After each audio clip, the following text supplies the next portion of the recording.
It is 3:07 a.m. Your phone is face down on the bed, but somehow it is still the loudest thing in the room. You tell yourself you are not waiting. Then you check anyway. No message. And the strangest part is this: you never dated them. So why does it feel like a breakup? Why can one almost relationship take up more space in your mind than people you actually called your ex? There was no anniversary, no official ending. Maybe there was never even a conversation where they said, "This is over." And that is exactly why your brain keeps returning to it. Pain is hard, but unfinished pain is harder. With the person you almost had, the story does not end. It just stops loading. Attachment does not wait for a label. Your nervous system does not check whether the relationship was official before it decides something mattered.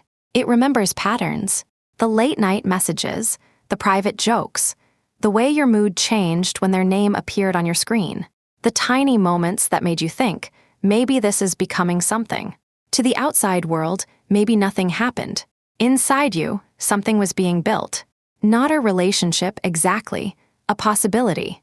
And possibility can be more powerful than reality, because it never has to become ordinary. It never has to survive awkward timing, conflict, bad habits, mixed schedules, or the disappointing little details of real life. The fantasy version gets to stay perfect. So when it disappears, you are not only grieving what happened, you are grieving what almost happened. The first reason you cannot let go is simple. Unfinished things stay active in the mind. An unanswered message can feel louder than a clear rejection. A clear rejection hurts, but it gives your mind a wall to hit. Silence gives your mind a hallway. So you keep walking. Maybe they are busy. Maybe they are scared. Maybe you said something wrong. Maybe they still care, but do not know how to show it. Every explanation creates another explanation. And at some point, you may not even be chasing the person anymore. You are chasing the answer. Why did they act so close if they were going to leave? Why did it feel real if it was not going anywhere? Why did they come back just enough to keep you hoping? That is the trap of an unfinished story. Your mind starts mistaking mystery for meaning. The second reason is ambiguous loss.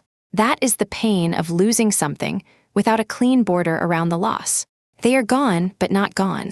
They do not choose you, but they are still online. They do not build a relationship, but they still watch your stories. They do not give clarity, but they leave enough trace for your mind to ask, is this over or just paused? That question keeps grief suspended, because grief needs an ending, but ambiguity keeps the ending blurry. A tiny like becomes evidence. A story view becomes a signal. A casual message after 3 weeks becomes a whole new chapter. To someone else, it looks small. To a mind starving for clarity, it feels huge. You are not just sad, you are sad with suspense. The third reason is inconsistency. Steady warmth usually makes you feel safe. Steady coldness eventually teaches you to stop trying. But warmth, distance, that can make your brain pay more attention, not less. You check your phone, nothing. You check again, still nothing. Then days later, one message arrives, and your whole body relaxes. For a few minutes, the anxiety drops. You think, see, I was not crazy. There is something here. But relief is not the same as love. Sometimes what feels like chemistry is actually your nervous system calming down after being activated for too long. The message feels powerful because it interrupted pain. Then they pull away again, and the loop restarts. You are not only attached to their attention, you are attached to the relief their attention gives you. The fourth reason is quieter. Sometimes you do not only miss them, you miss who you got to be while imagining them. You miss the version of yourself who felt chosen, interesting, desired, close to a life that seemed about to begin. That is why losing an almost relationship can feel like losing a timeline. It is not just, I lost this person. It is, I lost the future I started rehearsing. And memory helps the fantasy survive. It keeps the best scenes. The message that made you smile, the look that felt different, the night you thought, maybe this is it. But it cuts out the waiting, the guessing, the shrinking of your needs, the way you had to pretend you were casual so you would not scare them away. Your mind turns the almost relationship into a highlight reel. Then real people in the present have to compete with a fantasy that never had to become real. That is an unfair contest. So you wait for closure. One honest explanation, one perfect conversation, one message that finally makes the whole thing make sense. Sometimes that conversation helps, but often the other person cannot give you the closure you are imagining. They may not understand themselves. They may want comfort without commitment. They may give you an answer so vague it creates 3 more questions. So the deeper closure has to come from what you are willing to accept as enough evidence. Not evidence that they were evil, not evidence that you were foolish, just evidence that this connection, however meaningful, did not become stable. That sentence is painful but useful. It did not become stable. You do not have to erase the good moments.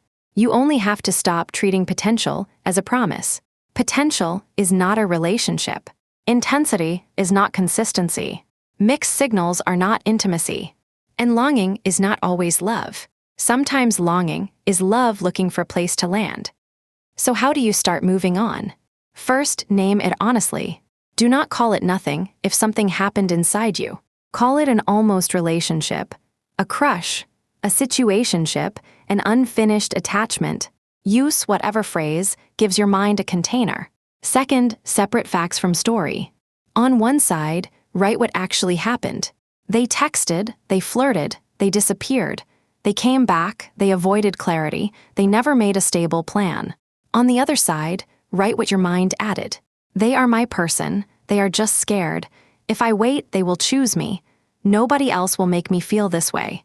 Do not shame the second list, just separate it. That is how you loosen the fantasy from the evidence. Third, stop feeding the signal machine. Mute them if you need to. Stop checking if they viewed your story. Stop rereading old messages like you are building a case in court. Your brain cannot heal a wound, it keeps reopening for updates. Fourth, create a small ending. Write a note you do not send. Record a voice memo.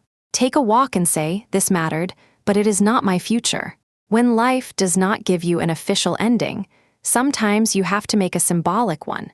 Not because the feeling was fake, because it was real enough to need a real goodbye. So come back to the room. It is still 3:07 a.m. in the part of you that is waiting. The phone is still there. The story is still unfinished. But maybe you do not have to keep refreshing the page to prove it mattered.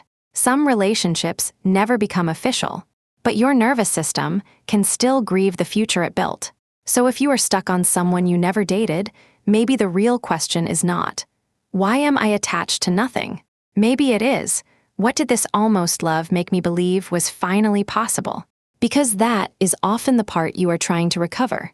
The hope, the timing, the version of you who felt close to being chosen. And the kindest thing you can do is bring that hope back to yourself.